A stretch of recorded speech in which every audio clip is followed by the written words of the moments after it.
Hello, my name is Beatrice, and the topic I chose today is sexual harassment.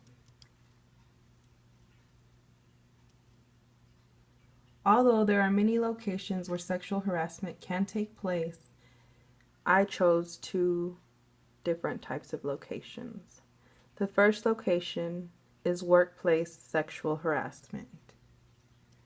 An additional location is hostile environment harassment. Workplace harassment can take place in various forms. For example, there's verbal, physical, and mental abuse that can take place in any occurrence of sexual harassment. Although work environmental harassment is not as common as hostile sexual harassment, there have still been occurrences reported. Workplace harassment has had reports filed by women and men who have had managers, coworkers violate them verbally, physically, and mentally that can eventually lead to threats of employment if the issue is not resolved right away. Workplace harassment is not only uncomfortable for the victim, but for the peers around them, reducing their chances for promotion and equal opportunities for other positions offered within the company. Results of workplace harassment can be as follows, but not limited to increased turnover rates, increased absenteeism, low performance from the employee, possible suicide thoughts, and fear of unemployment. Hostile environment sexual harassment can occur anywhere outside of the working environment. Harassment can take place, but not limited to happen at schools, stores, parks, parties, or even within the same home the victim lives in. Hostile sexual harassment is similar to workplace sexual harassment in that it can be physical, verbal, mental abuse that is unwelcomed by the victim. Sexual harassment of this type can involve individuals of all ages and genders. Victims and predators can be anyone individuals come in contact with. This can vary from family and friends to complete strangers. Prevention.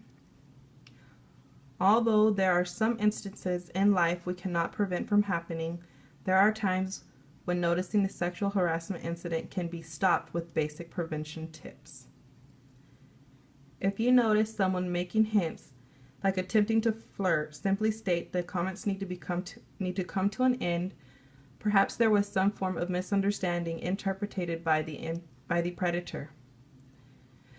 Keeping distance and communication to a minimum can also reduce the chances from someone who has already given the understanding of their interest to the other individual. Prevention at work could be filing a complaint to Human Resources, simply stating no, discussing the issue with the supervisor, or inform the coworker of the discomfort the situation is leading to. Victims of sexual harassment. If you become a victim of sexual harassment and abuse, take immediate action. Come forward and contact authorities. The outcome of this leads to better results and justice. Recent evidence will help authorities take the proper measures to get the victims the justice and protection they deserve. Sexual abuse is very frightening for victims of any age, leading to keeping the abuse as if it never occurred. Immediate action should always take place, and sexual abuse should never be tolerated. Getting help for victims.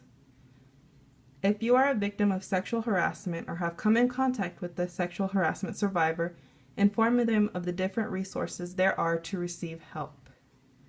There are normally counselors, chaplains, psychologists, and hotlines that are available 24 hours a day to help with the healing process of their incident.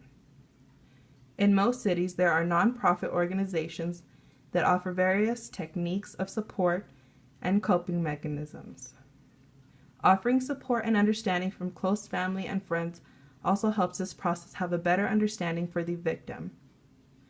Victims must learn to cope and understand that sexual harassment is not something they asked for, but an act that deserves on receiving justice.